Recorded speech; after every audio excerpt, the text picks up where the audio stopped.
주의 은혜가 함께 하시길 바랍니다. 우리 앞뒤 좌우로 한번 인사할까요? 주의 은혜가 함께 하길 바랍니다.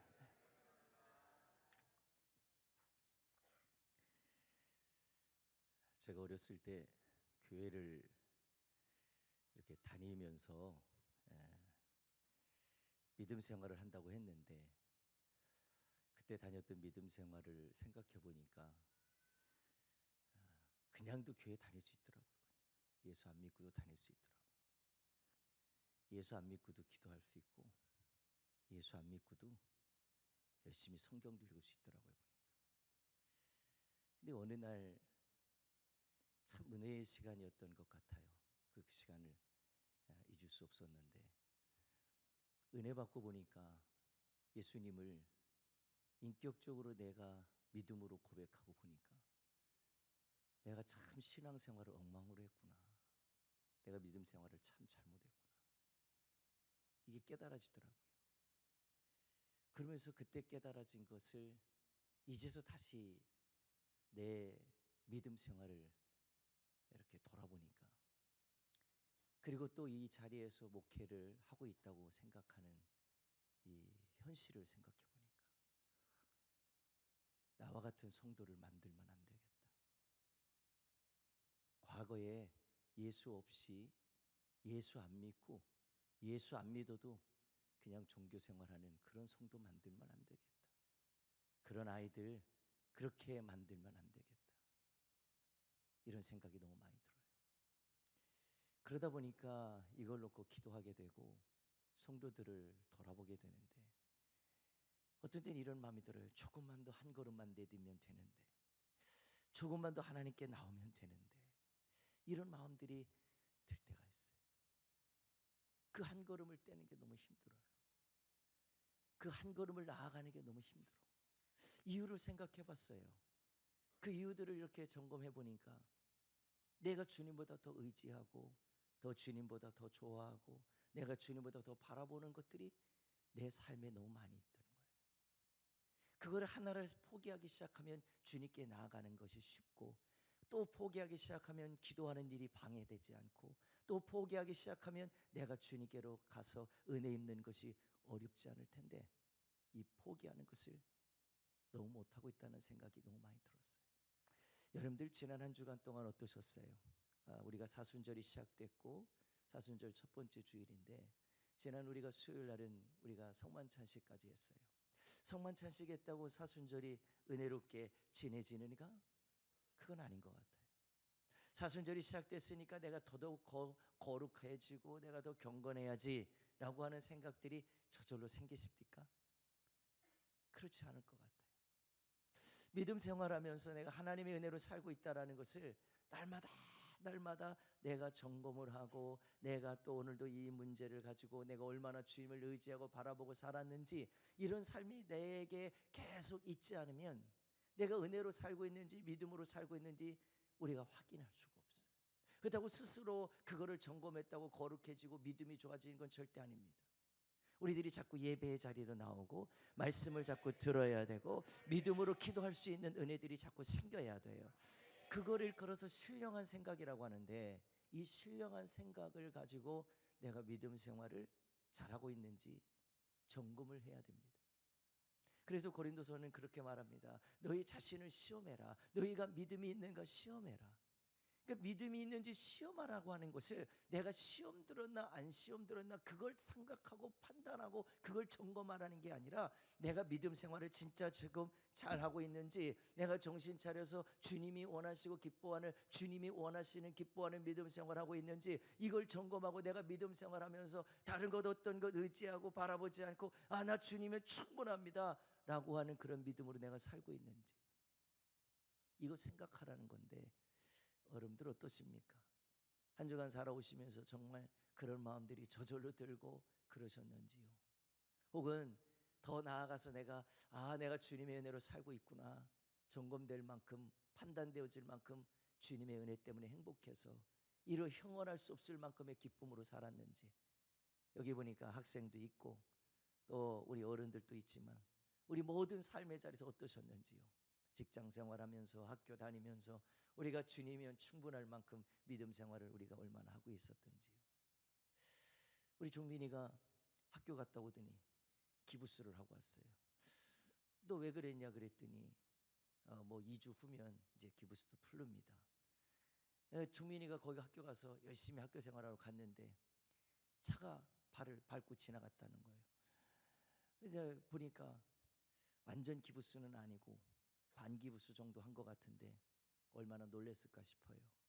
그러면서 정신이 빠딱 들었을 거예요. 차 옆에는 가지 말아야지. 이렇게 차 옆에는 가지 말아야지. 본인이 차 옆에 가고 싶어서 갔겠어요? 그냥 가다 보니까 차가 와서 밟은 거겠죠. 아니면 종민이가 발을 이렇게 넣었을까요? 그러진 않았겠지, 종민아. 그러진 않았을 거예요. 여러분들 죄를 의도적으로 짓진 않더라고요.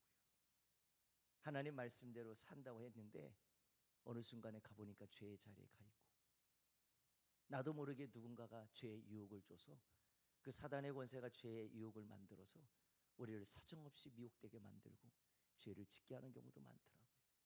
내가 원하든 원치 않든 우리들이 죄를 지을 가망성도 있고, 아니 죄 가운데 있을 수도 있고요. 오늘 죄 짓다가 여기 와 있는 분도 있을 겁니다.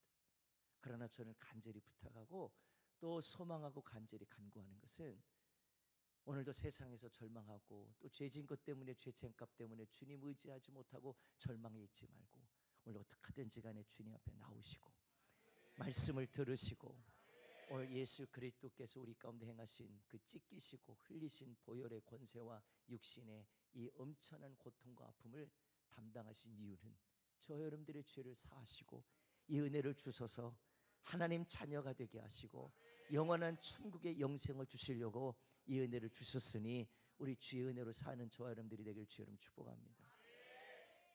오늘 이 자리가 저와 여러분들에게 이 제목을 그렇게 잡아봤어요. 주님이면 충분한가요? 한번 따라해 볼까요? 주님이면 충분한가요?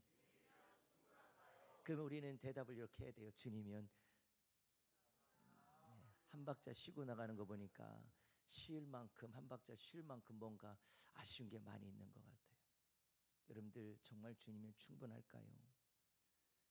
아멘이 점점 줄어드는 거 봐요. 이제 3번 더 물으면 이제는 아멘도 안 할 것 같아요. 왜 그럴까요? 우리가 주님이면 충분할 것, 여기서는 무지하게 은혜가 충만하고 나는 행복하고 나는 감사하고 난 주님이면 충분해 할 만큼 우리 찬송도 부르고 기도도 하고 내가 말씀도 듣고 눈물도 흘리고 마음에 뜨거움도 느끼고 나도 모르게 뭔가 이 소름이 돋을 만큼 내 안에 뭔가 전율이 오기도 하고 다 할 수 있어요. 사모하는 자들에게 그런 은혜가 있을 수 있습니다. 그러나 여러분들 잘 생각해 보면 여기 와 있는 것 자체가 은혜가 아니고요, 여기서 왔다고 해서 끝나고 그냥 그 모습 갖고 돌아가면 안 됩니다. 여기서 죄를 회개하고 여기서 주님을 만나고 가야 돼요. 주의 은혜를 잊고 돌아가야 돼요. 주님이 하신 증거를 경험하고 돌아가야 돼요. 그것이 안 되면 우리 가운데 오늘 이 자리는 의미 없는 자리가 되고 말아요. 우리가 이 자리에 왔다면 은혜를 받고 가는 것이 정상이고, 이곳에 왔다면 주님 만나고 가야 정상이에요. 그리고 주님의 은혜를 흠뻑 받고 돌아가는 것이, 이것이 오늘 예배를 드리러 온 자들에게 있어져야 할 마땅한 일이고 당연한 일이고, 이 일을 위해서 저와 여러분들이 이곳에 와 있는 줄 믿으시길 바랍니다. 이 은혜가 아니라면 오늘 이 자리, 이 시간을 여기다 투자해서 우리들이 여기 있을 만한 이유가 없는 거예요. 그런 생각과 마음, 신령한 지식과 생각이 없이 이 자리에 와 있는 것 자체는 그냥 종교적인 열심으로 할 수 있다니까요. 서두에 여러분들에게 말씀드렸죠. 예수 안 믿고도 교회 다닐 수 있더라고. 친구 아버지가 목사님이셨거든요, 제가. 그래서 열심히 친구 따라서 그냥 친구 보려고 하고, 그 사택 가면요, 참 목사님 댁에 갔더니 그때 당시에는 뭐 포도를 제대로 먹어봐요, 딸기를 제대로 먹어봐요, 하다못해 냉장고에 얼음을 제대로 먹어봐요. 그런 거 잘 못했어요. 저 어렸을 때, 그때보다 더 어렸을 때, 초등학교 다닐 때 너무 더워갖고 지나가는데, 그때 제가 그 담임 목사님을 제가 잊을 수가 없어요. 구용희 목사님이라고 계셨어요. 이름이 좀 그러네, 구용희 목사님. 근데 그 목사님 사모님이 얼마나 우리들에게 지나가는 애들을 다 불러갖고, 지금이야 그냥 돈 줘갖고 아이스크림 사 먹으라고 그러겠죠, 그렇죠? 사주세요 좀. 애들 지나가면 야 이리 와봐, 너 로뎀교회 다니지? 내가 너 율동하는 거 봤어, 너 예배하는 거 봤어, 아이스크림 하나 먹으라고, 어? 거기다가 또 사발면도 좀 하나 사주고 그렇게 좀 해보세요. 애들 거기다가 삼각김밥 하나만 사줘봐요. 애들 아주 감동을 합니다. 그 은혜 애들 잊을 수 없을 거예요. 근데 저 지나가는데 그분이 그랬어요. 얘들아 이렇게 와가지고 냉장고 열어가지고 얼음 하나씩 얼려놓고 그걸 줬어요. 근데 그 아무 맛도 없어요 그거. 근데 아무 맛도 없는데 그게 꿀맛 같았어요. 그걸 제가 잊을 수가 없어요. 그래서 그거 먹으러 그냥 집에 가다가, 우리 집이 교회 앞에 있었거든요. 근데 집에 가다가 거기 항상 이렇게 들러가는 거예요. 그러고서부터 이렇게 교회를 다니기 시작하고, 그리고 친구 아버지가 교회 다니고, 그러고도 제가 교회를 다닐 수 있더라고 보니까. 제가 그때는 아무것도 몰랐어요. 믿음이 뭔지, 예수 그리스도를 만나야 될 이유가 뭔지, 정말 오늘 이 기도의 제목처럼, 오늘 제목에 있는 주보의 제목처럼 내가 정말 주님이면 충분할 만큼 주님의 은혜로 살아야 되겠다, 이런 생각과 마음을 가지고 내가 천국과 지옥이 있음을 알고 내가 믿음으로 살아야 나 천국 갈 준비를 해야지, 예수님 믿고 믿음으로 살아야지, 이런 정신이 있었다면요, 제가 어려서부터 그렇다면 저요 정말 열심히 믿음 생활했을 겁니다. 근데 제가 그게 없었어요. 그 나중에 은혜 받고 나서 예수님 만나고 나서 보니까 내가 얼마나 내가 종교 생활하고 예수님 믿지 않고도 교회를 다닐 수 있다는 생각을 해보니까, 야, 이럴 수도 있구나 싶더라고요. 혹시 여러분들 오늘도 예수님 안 믿고도 교회를 다닐 수 있다는 것 때문에 오늘 그것 때문에 만족하고 내가 이만큼 하고 있다라고, 여러분들 내가 이렇게 하고 있다는 걸 인정받기를 원하시는 분 있습니까? 그 생각을 빨리 철회하십시오. 빨리 그거 내려놓으시고 주님을 만나기를 사모하시길 바랍니다. 주님의 은혜를 입으시게 되기를 주 이름 축복합니다. 왜 그러냐면 교회를 다니는 게 목적이 아닙니다. 예수를 만나야 됩니다. 예수님을 나의 구주로 믿어야 합니다. 그 믿음의 역사가 저와 여러분들의 삶을 온전히 만들어가고 하나님의 기쁨이 되게 하고 우리를 영원한 천국으로 이끄는 능력이 되는 줄 믿으시길 바라요. 근데 예수님 만나고 믿음 생활하지 않으면 우리가 수십 년을 교회 다니고 직분을 갖고 있다 할지라도요, 우리는 온전한 믿음 생활을 하지 못하고 교회는 열심히 다녔는데 천국 갈 믿음의 삶을 살지 못합니다. 천국 갈 믿음의 준비와 그 믿음의 삶을 살지 못해서 우리들이 엉뚱하게 나 열심히 교회 다녔는데요, 예수 없는 열심히 다닌 교회 생활, 그건 아무런 의미가 없어요. 잠깐의 내가 위로는 받을 수 있어요. 여기 와서 뭔가 마음의 평안함을 얻고 갈 수는 있어요. 근데 주님으로부터 주어진 평안함이 아니라 내가 여기에 왔으니까 평안하다, 이 생각만 하는 거예요. 마치 우리가 예수님 믿지 않고 그냥 마음대로 살아갈 때 우리들이 가끔씩 저 산속에 있는 절간에 들어가서 있다 보면 거기 가면 왠지 그냥 마음이 평안해지고 이런 것처럼, 교회도 그런 것처럼 느끼고 있다면 우리 잘못되는 겁니다. 오늘 기도하신 권사님처럼 좋은 공기 때문에 마음이 평안한지도 몰라요. 그거 우리 빨리 알아야 돼요. 교회를 그런 식으로 다니면 안 돼요. 우리 예수님 믿고 믿음 생활 하려고 다녀야 돼요. 그래야 내 영혼이 사는 거예요. 내 영혼을 살리려면 우리 마음에 평안 얻으려고 다니지 말고 내 영혼 살리려고 믿음 생활해야, 주님 만난 믿음 생활해야 우리들이 오늘의 믿음 생활을 어떻게 하든지 간에 이런저런 유혹 앞에 무너지지 않고, 이런저런 생각과 마음에 미혹되지 아니하고, 이런저런 이유들 때문에 믿음 생활 포기하지 않고, 오늘 힘이 들고 어려워도 바빠도 힘이 들어도 나 예수님 믿고 믿음 생활해야 되는데 예배하러 가야 돼, 나 믿음으로 살려고 나아가야 돼, 이런 마음들이 우리 안에 진실함이 생길 때 여러분들 주님을 예배하기 위해서 준비하고 기도로 준비하고 믿음으로 살려고 생각하지 않겠습니까? 맞습니까? 이걸 동의하는 분들 여기 양쪽에 있는 찬양단밖에 없습니까? 아닙니다.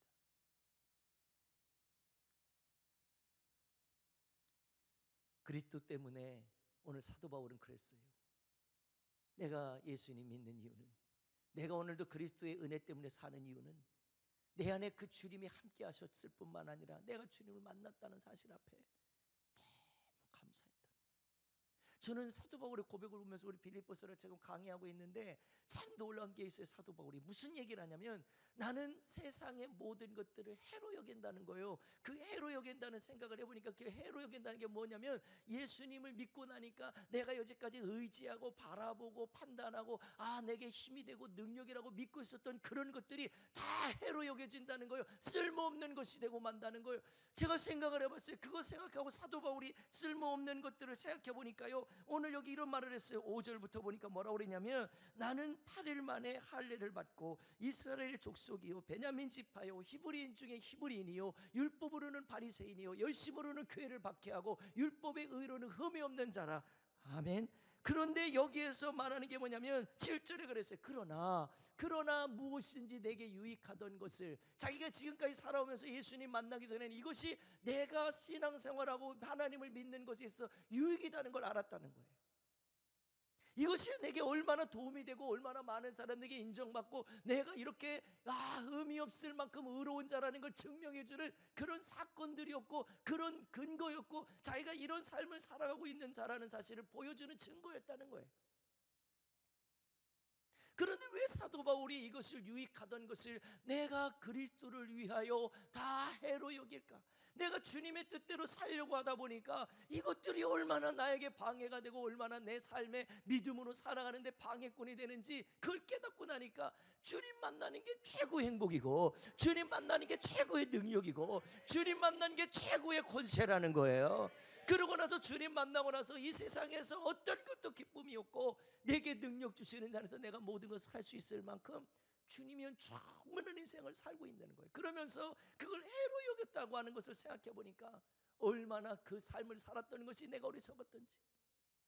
스데반이 순교당하는 그 현장에 그 일을 주도해서 그 역할을 감당한 사람이 바로 자신이라고 생각하고, 그리고 수없이 많은 예수 믿는 자들을 핍박하고 다녔던 그 삶에 앞장서서 나갔던 사람이, 그 수없이 많은 핍박과 환난을 만들었던 사람이 그 장본인이 나라고 하는 생각을 해보니까 내가 얼마나 어리석은 일을 했던지를 깨닫고 나서 그런 철저히 회개하고 주님의 은혜로 충분하다고 하는 이 사실을 얻기까지는 이 엄청난 고통과 아픔이 있었어요. 그래서 로마서 8장에 보니까 그는 그렇게 얘기합니다. 내가 주의 은혜로 살고 싶은데, 내가 주님의 뜻대로 살고 싶은데 7장 8장 쭉 넘어가면서 보면 그렇게 얘기해요. 내가 내 몸에는 정말 하나님을 기쁘시게 할 신령한 생각, 영적인 생각도 있지만 내가 하나님의 뜻대로 살고 싶지 않은, 아직까지도 내가 변화되지 못한 육신의 생각과 마음이 아직도 자리 잡고 있다. 육신의 생각으로 사는 자는 육신의 열매를 맺을 뿐만 아니라 성령의 능력으로 사는 자는 성령의 열매를 맺고 산다는 거예요. 그 생각과 마음이 나를 지배하는데 나는 여지까지 육신의 생각으로 지배받고 살았다는 거예요. 그런데 지금 주님을 만나고 났는데도 여전히 내 삶에는 육신의 생각이 나를 지배하더라는 거예요. 육신의 생각은 사망이고 사망은 결국에는 영원히 멸망인데 이 멸망의 권세가, 사망의 권세가 나를 자꾸 힘들게 한다는 거예요. 누가 이 사망의 몸에서 나를 건져낼까? 생각해보니까 자기의 노력이나 열심으로 율법으로 흠이 없는 것 같고, 우리가 흠이 없는 삶을 갖고 내가 율법으로 교회 열심히 다녔어요, 예배도 열심히 드렸어요, 헌금도 했어요, 나는요 직분도 있어요, 이런 겉으로 드러나서 있는 그런 외모와 그런 형식으로는 나를 하나도 구원할 수 없다는 거예요. 하나도. 그 삶을 살다 보니까 이거 내가 너무 어리석게 살았구나. 그래서 내가 주님의 은혜로 살아야 되겠다는 생각이 이 사도 바울의 마음 가운데 확실히 들면서 평생을 살면서 예수님 만났다고 저절로 막 능력 있고 막 기쁨이 있고 감사가, 이게 아니더라는 거예요. 오늘도 믿음으로 살려고 하는 이 신령한 생각이, 내가 믿음으로 살아야겠다고 하는 신령한 생각이, 천국 갈 준비해야 되는 신령한 생각이 내 안에서 깨달아지고 믿어져야 오늘도 내가 그 믿음으로 살 수 있다는 것을 깨닫고 나니까 내가 지금까지 잘못 살았구나, 이거 쓸데없이 유익하다는 것이라고 생각했지, 이것이 내가 해로 여길 만큼 주님의 은혜로 살 만큼 내가 그런 삶을 못 살았구나 깨닫고 나서 이거에 대한 고백을 하는 거예요. 해로 여길 뿐더러 그 다음에 8절에 뭐라고 하냐면, 8절에 보니까 또한 이 모든 것을 해로 여기면 내 주 그리스도 예수를 아는 지식이, 이게 바로 무슨 지식이면 신령한 지식이라고. 따라해보세요. 신령한 지식. 신령한 지식이 가장 고상하기 때문이라. 내가 그를 위하여 모든 것을 잃어버리고 배설물로 여기면 그리스도를 뭐하고요? 얻고. 할렐루야. 뭐하고요? 그리스도를 얻고. 그 다음에 뭐라고 그랬어요? 9절에 뭐라고 하냐? 그 안에서 발견되려 함이니 내가 가진 의는 율법에서 난 의가 아니다. 율법에서 난 의가 아니다. 율법에서 난 의가 아니고 오직 그리스도를 믿음으로 말미암는 것이니 곧 믿음으로 하나님께부터 난 의라는 거예요. 사도 바울이 오늘 본문에 읽었던 1절에 보면요, 우리가 잘 알고 있는 이 말씀을 우리가 보면 거기에 서두에 그런 얘기를 했습니다. 뭐라고 하냐면 1절에 보니까 끝으로 나의 형제들아 주 안에서 기뻐하라. 너희에게 같은 말을 쓰는 것이 내게는 수고로움이 없고 너희에게는 안전하다. 너희들한테 편지를 자꾸 쓰고 내가 열심으로 고백하고 말씀을 전하는 건 나 어렵다고 생각하지 않는다. 나 힘들다고 생각하지 않는다. 쓸 수만 있다면 더 쓸 수도 있고 더 가르칠 수도 있고 더 믿음으로 살아가는 걸 보일 수 있다. 그러나 잘 생각하라는 걸 뭐라고 하냐면 2절에 개들을 삼가라는 거예요. 이 개들이 누구냐면요, 서기관들. 하나님의 말씀을 준비하고 믿음으로 살아야 될 이 사람들을요, 그때 당시는 여기는 멍멍 개 얘기하는 게 아니에요. 이 개라고 하는 것은요, 그런 사람들의 부류를 얘기하는 거예요. 이런 사람들이 행악하는 자들인데 이 사람들을 좀 상가라는 거예요. 그 사람들을 좀 멀리하라는 거예요. 왜? 하나도 그들에게는 말씀을 전하는 것 같은데, 말씀을 읽어주는 것 같은데 믿음으로 사는 증거가 없고 믿음으로 살아가는 의가 하나도 없다는 거예요. 그 사람들을 본받는 거는 너희들의 영혼을 죽는 거라는 거예요. 그리고 나서 깨닫는 것이 뭐냐면 자기의 몸을 상하게 하는 일들을 삼가라는 거예요. 육신으로 살아가면서 하나님의 뜻대로 살아야 하는데 그걸 방해하는 모든 것들을 삼가고, 3절에 넘어가서 뭐라고 그랬으면 하나님의 성령으로 봉사하고 그리스도 예수로 자랑하고 육체를 신뢰하지 아니하는 우리가 곧 할례파라는 거예요. 그냥 할례파라고만 생각하는 그런 하나의 줄에 서 있는, 하나의 그냥 무슨 어떤 파에 서 있는 이걸 말하는 게 아니라, 이런 생각과 마음으로 내가 육체를 가지고 내가 이렇게 의를 행하고 내가 믿음으로 사는 거면 충분하지, 뭘 종교생활하는 것처럼 이렇게 하면 되지 뭘. 아니요. 사도 바울은 그런 의를 내세우려고 무더리도 했었던 사람이라는 거예요. 근데 자기는 깨달았어요. 할례를 받은 의가, 내가 8일 만에 할례 받은 거 아무것도 의미가 없다는 거예요. 할례 받았다고 해놓고 나 8일 만에 할례 받았어요, 당신 할례 받았어, 할례 받았어요, 다 천국 가는 거 아니라. 로뎀교회 당신 교회 다니죠? 로뎀교회 다니죠? 그렇다고 천국 가는 거 아니라는 거예요. 우리 아내가 뭐 권사님이고 우리 아내가 뭐 집사님이고 나는 성도인데 아내 저 주님 부르시는 그날 천국 가는 그날 아내가 천국 올라갈 때 나 바지끄댕이 하나 잡고 올라갈 거예요. 몸빼 바지 입으면 큰일 나잖아, 그렇죠? 부흥 강사님들이 그런 얘기 하더라고요. 아내 믿지 말아요, 아내 믿지 말아요 그러면서 아내 바지끄댕이 잡고 올라간다요. 혁띠가 튼튼하면 되잖아요. 아니라는 거예요. 우스갯소리지만 거기에 참 진리가 있더라고요. 내 믿음을 누가 책임져 주는 게 아니에요. 내 믿음 갖고 내가 스스로 천국 갈 준비를 해야지, 누군가가 내 믿음 함께 손붙들고 천국 가는 게 아니더라고요. 근데 여러분들 잘 기억할 것은, 우리가 믿음 생활하면서 사도 바울이 왜 이런 모든 것들, 세상으로 말하면 지금 사도 바울에게 있어서 가장 의라고 여기고 가장 대단하다고 여기는 이 모든 것들을 생각하면요, 가문으로 봐도, 그리고 자기가 살아온 스펙이라고 하는 우리들이 생각하는 이런 여러 가지 조건을 봐도, 자기가 여러 가지 배운 지식과 권세를 가진 것만 봐도 세상에서 자랑할 만한 것들이 가득하다는 거예요. 가득하다는 거예요. 근데 왜 이게 해로 여겨지고 내게 유익이 되지 않는다고 생각을 했을까? 그리고 심지어는 사도 바울이 그를 왜 배설물 여길 만큼 자기가 그렇게 삶을 살아가면서 주님을 충분하다고 얘기했을까? 생각해 보니까 그가 주님을 만나지 않았다면 이런 이야기를 할 수가 없어요. 주님을 만난 게, 나 원태 만났어요, 나 이성훈 권사님 만났어요, 그래서 만났다고 하는 걸 이런 말을 하는 게 아닙니다. 주님을 만났다는 거는 내가 그냥 안면 트고 이렇게 악수하고 이렇게 하는 걸 만났다고 하는 게 아니에요. 주님을 만났다고 하는 것은 주의 말씀이, 또 주의 은혜가, 주의 영이 네 안에 계셔야 돼요.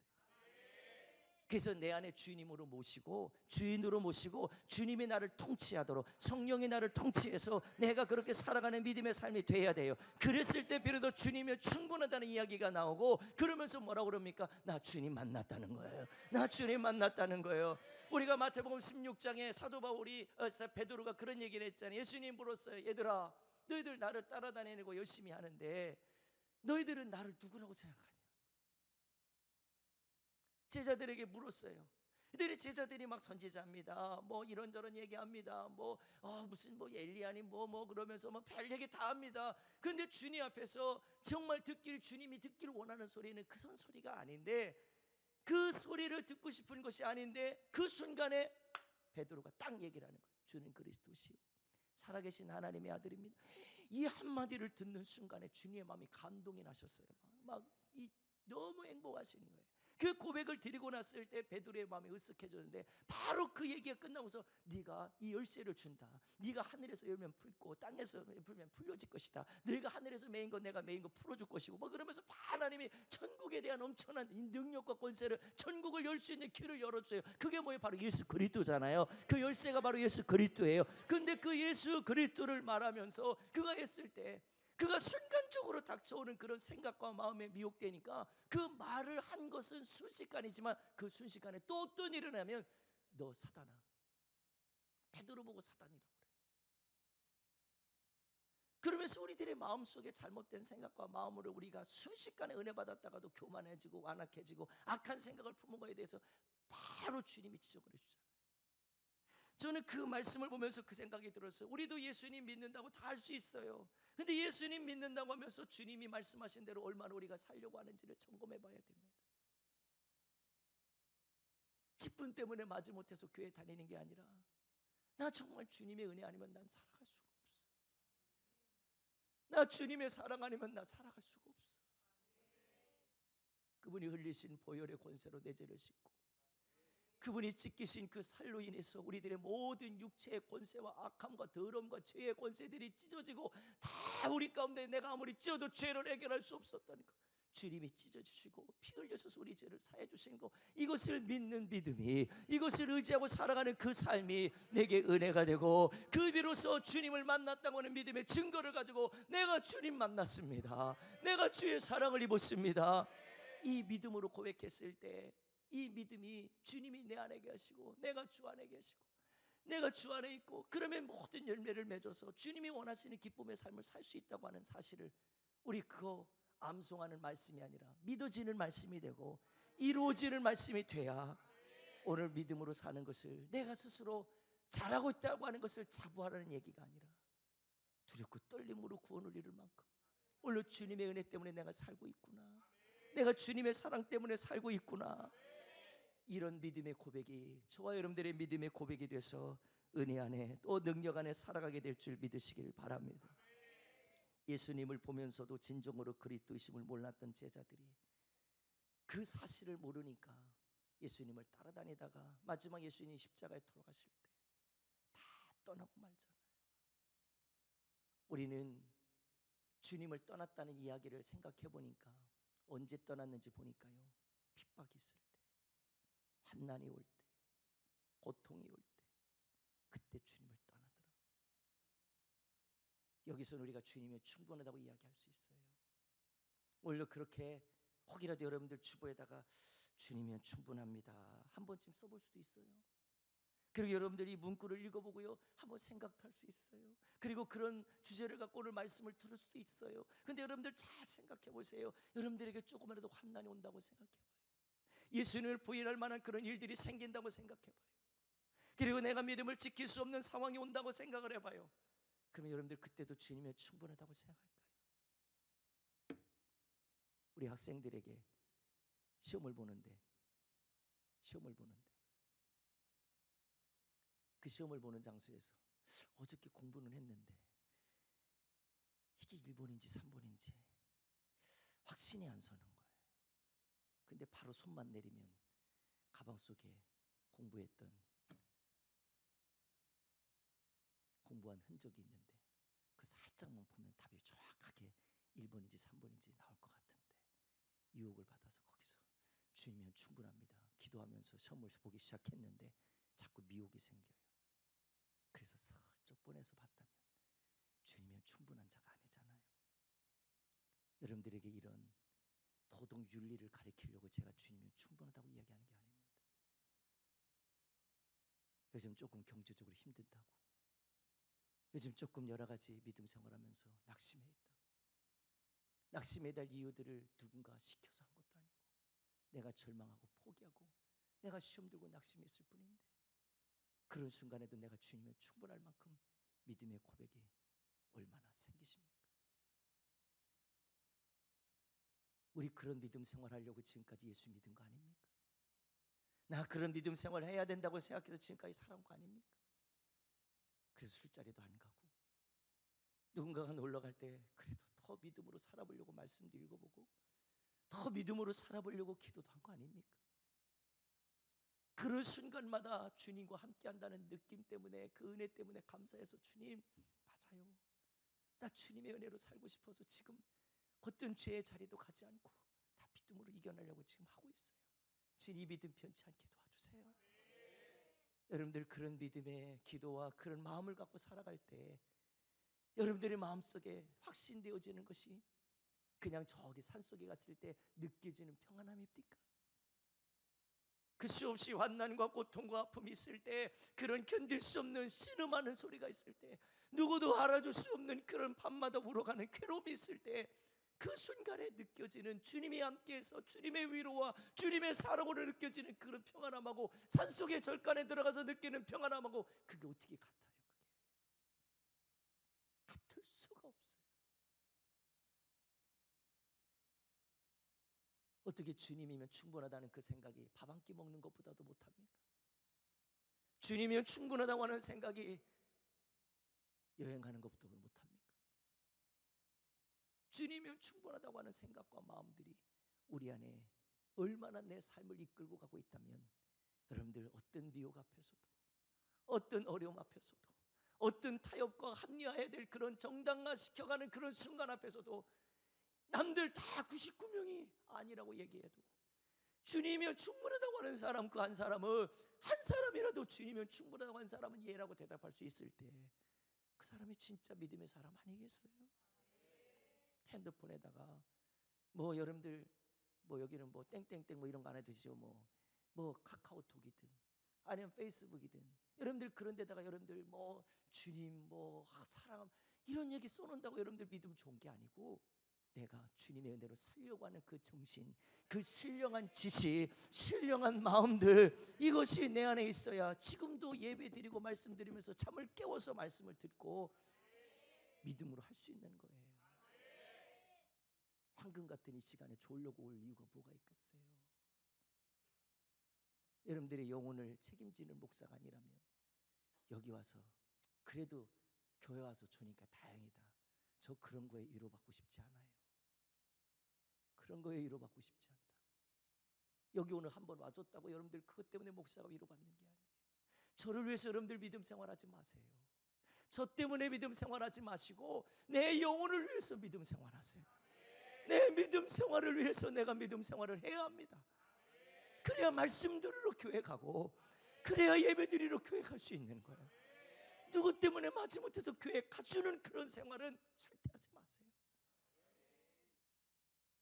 그런 믿음 생활했다가 주님 오시는 그날 우리 다 들림받을 수 없어요. 그게 안 믿어진다면 여러분들 여기서 제가 여러분들에게 좋은 예화 하나 써서 여러분들 그냥 행복하게 하고 그냥 예배 끝나고 가서 식사 하나 맛있게 하고 그러고 가면 돼요.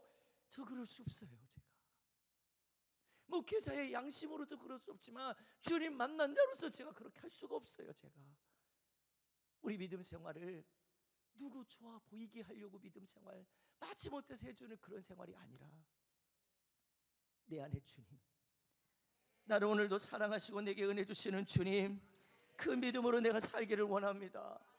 율법주의자를 주의해라, 개들을 삼가라 주의하라는 그 말은 그렇게 형식적으로 외식하는 그런 사람들, 여러분들 밥 먹으러 가는 걸 외식이라고 하네요. 성경에서는 외식은 뭐냐면 기도하는 척하지 말라는 거예요. 봉사하는 척하지 말고 뭐하는 척하지 말라는 거예요. 그런 사람들을 조심하라는 거예요. 우리 교회에 그런 자들이 수두룩 뻑뻑하다면 여러분들 어떡하겠어요? 우리 교회를 보면서 야, 로뎀교회 가서 나 믿음 생활 해야 되겠다 그 생각이 들었어요. 저 사람 로뎀교회 다닌다며 아유 뭐 술 먹을 거 다 먹고 뭐 담배 필 거 다 피고 뭐 아유 뭐 이상한 짓 할 거 다 하고 사는데 아이고 뭐 거기 다니는 뭐 아침 예배하는 애들이라는데 학교 가서 욕을 할 거 다 하고 사네 뭐 이러면 여러분들 아침 예배를 욕하는 게 아니에요. 여러분들 로뎀교회를 욕하는 게 아니에요. 하나님의 영광을 가리게 되고 하나님을 욕하게 만드는 거예요. 우리가 그런 삶을 만들어 간다면 얼마나 배은망덕하고 하나님의 십자가를 통해서 예수 그리스도를 보내서 우리 가운데 죽게 하실 그 사랑에 무슨 능력이 있겠냐는 거예요. 우리 은혜를 입었다면, 그 사랑을 입었다면 세상에 하다못해 법 하나도 지키려고 무던히도 애쓰잖아요. 여러분들 세상의 법만큼 하나님의 법이 못합니까? 아닙니다. 하나님의 말씀은 모든 것을 가능하게 하고 모든 것을 형통하게 하고 모든 것을 이루게 하는 능력이에요. 그 창조주 하나님이, 구원의 하나님이 지금도 우리가 믿음으로 살려고 하는 모든 자리에 함께 하셔서 우리를 이끄시고 도우시고 함께 하시는 거예요. 그런 믿음의 삶을 살게 되는 저와 여러분들이 오늘도 믿음 생활하겠다고 오늘도 달려왔다면 여러분도 오늘 믿음 생활하는 이 증거가 내 안에서 여기 거룩하게 앉아있다는 것으로 드러나는 게 아니라 주님 맞아요, 아멘, 주님 맞아요, 내가 그렇게 살아야 되는데 주님 그렇게 살아야 되는데 그렇게 내가 살지 못했어요. 용서해 주시고 오늘 마음속에 다시 한번 확증하는 믿음의 시간 되게 하여 주세요. 믿음으로 살아가는 귀한 삶이 되게 도와주세요.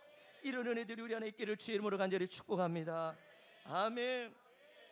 요한계시록의 3장에 보면 그래서 라오디가 교회를 나옵니다. 그 교회를 향해서 주님 뭐라고 그러냐면 나는 부자요 부유한 자요 부족한 것이 없다나 네가 곤고한 것과 가련한 것과 이 눈먼 것과 벌거벗은 것을 네가 알지 못하냐. 그렇게 뭔가 겉으로는 화려하고 대단한 것 같고 교회가 예쁘고 교회가 많은 사람들이 모이고 이런 것 때문에 너희들 자신 있게 난 믿음 좋고 우리 믿음이 좋은 교회에 다니고 있다고 착각하지 말라는 거예요. 오늘 작은 교회랄지라도 믿음으로 사는 사람이 10명 있다면 그 10명이 하나님이 기뻐하는 사람이고 그 사람이 주님이 행복하게 여기는 사람이에요.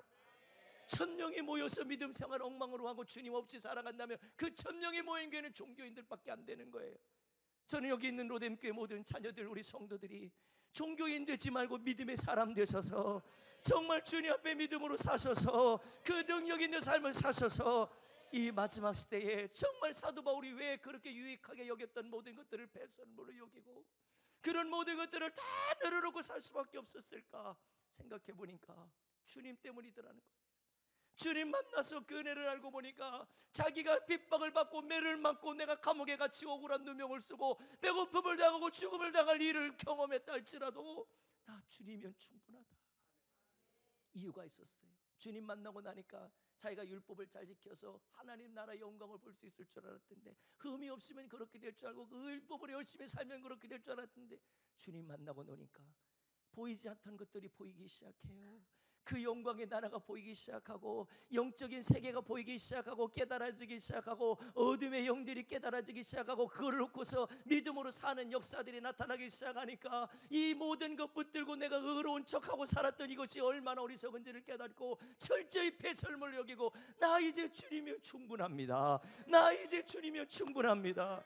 그래서 빌립보서는 그렇게 말합니다. 내게 능력 주시는 자 안에서 내가 모든 걸 할 수 있느니라. 할렐루야. 우리 사랑하는 성도들이요, 주님과 동행하는 일 우리가 쉽게 할 수 있을 것 같습니까? 아닙니다. 너무 어려워요. 우리 살아봐서 알잖아요. 다 저도 살아보니까 미혹받고 유혹받는 거 참 많습니다. 우리 성도들 세상에 살면서 직장 생활하고 사업하면서 여러분들 그런 마음들 유혹들 많이 들 수 있어요. 여러분들 오늘 배설물 여기고 그리고 그렇게 우리가 정말 믿음으로 주의 사도 바울처럼 그렇게 살라는 이 얘기는 지금 여러분들 스펙이나 환경이나 모든 걸 다 내려놓고 그냥 예수에만 집중하라는 얘기가 아닙니다. 여지까지 내가 의지했던 거, 여지까지 내가 바라봤던 거 주님이 아니고 다른 거 있다라면 그거 의지하는 손길, 그거 의지했던 그런 눈들 이제는 주님께로 향하라는 거예요. 이제는 주님을 붙들라는 거예요. 예수 이름을 의지하라는 거예요. 그래서 믿음으로 살라는 얘기예요. 배설물로까지는 여기지 못할지라도 내가 믿음으로 살면서 조금이라도 신령한 생각과 지식과 마음을 가지고 오히려 주님을 의지하려고 하는 이 믿음으로 살려고 하는 이 믿음으로 살자는 얘기예요. 그런 그 사람의 고백 속에 부끄럽지만 주님이면 충분했어요. 하루를 마감하면서 그런 고백을 드릴 수 있지 않겠습니까? 우리 사랑하는 성도들이요, 오늘 주님이 충분할 만큼 우리가 또 한 주간을 살아가야 될 텐데 그냥 살 수는 없습니다. 제가 참 좋아하는 찬양이 있어요. 나는 행복해요, 나는 행복해요. 그 찬양이 있는데 어제는 사역의 현장에 잠깐 따라갔다가 거기서 잠깐 주일 예배를 이렇게 준비하다가 말씀 준비하다가 그런 마음이 들었어요. 예전에 저희 장인 어르신이 이 찬양을 참 많이 불렀어요. 그때는 그 찬양 부르는데 또 부르고 또 부르고 막 그래서 싫었어요. 근데 요즘 생각해 보니까 이 찬양만큼 어려운 게 없더라고. 이 찬양만큼 진실한 엑기스를 내 믿음의 고백으로 고백한 게 없더라고. 그래서 이 고백을 여러분들과 함께 나누고 싶었어요. 처음에는 주만 바라볼지라 고백하고 이렇게 하려고 이렇게 써놨다가 바꿨어요. 오늘 아침에 내려와서 찬양단한테 바꿔라, 이 찬양 부를 거야. 여러분들이 찬양의 고백을 한번 잠깐만 읽어보고 우리 찬양단 같이 좀 불러줬으면 좋겠어요. 한번 볼게요. 가사부터 읽어볼게요. 주님 한 분밖에는, 같이 해요. 주님 한 분밖에는 아는 사람 없어요. 가슴 깊이 숨어있는 주를 사랑하는 마음, 주님 한 분밖에는 기억하지 못해요. 처음 주를 만난 그날을 울며 고백하던 말, 나는 행복해요, 죄사함 받았으니 아버지의 품 안에서 떠나가기 싫어요. 아멘. 2절, 주님 한 분밖에는 사랑할 리 없어요. 작은 가슴 뜨겁게 주님 피가 흘러요. 주님 한 분밖에는 약속 아니 없어요. 나를 믿고 따르는 자 반석 위에서. 가사가 나머지 이제 똑같아요. 여러분들 정말 주님 한 분밖에 없다고 하는 이 사실을 여러분들이 나의 믿음의 고백으로 오늘 말씀을 들은 그 모습 그대로, 내가 다 온전하게는 하지 못할지라도 주님, 그래도 이번 한 주간은 주님 한 분밖에 없음을 알고 이 사순절 주님과 동행하면서 믿음으로 살고 싶어요. 이런 마음으로 이 찬양 함께 고백하시겠습니다. 주님 한 분밖에는, 주님 한 분밖에는 아는 사람 없어요. 가슴 깊이 숨어있는 주를 사랑하는 마음, 주님 한 분밖에는 기억하지 못해요. 처음 주를 만난 그날 울며 고백하던 말, 나는 행복해요, 죄사 받았으니 아버지 품 안에서 떠나 살기 싫어요. 나는 행복해요, 사랑이 샘솟으니 이 세상 무엇이든 채우고도 나. 우리 가슴에 손으로 우리 목소리 높여서 우리 2절 고백합니다. 주님 한 분밖에는 사랑할 리 없어요. 작은 가슴 뜨겁게 주님 피가 흘러요. 주님 한 분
사랑 받았으리 아버지 품 안에서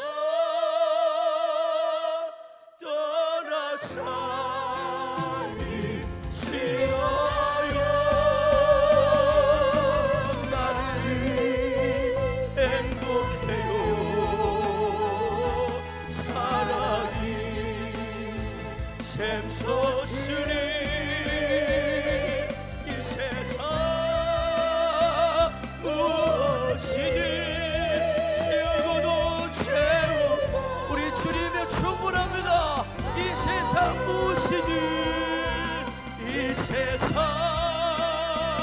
무엇이든 채우고도 채우고 또 나아가 우리 한 번 더 믿음으로 주님의 충분합니다. 이 세상 무엇이든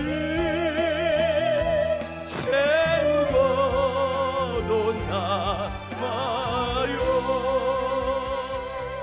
우리 조금 힘들어도 그 두 손을 들고 한번 이 시간에 기도합시다. 우리들이 이 자리에 있을 수 있는 이유는 그 주님의 사랑과 그 보혈의 권세, 십자가에 죽으셨던 그 은혜 때문에 우리가 이 자리에 자격이 있어서 온 겁니다.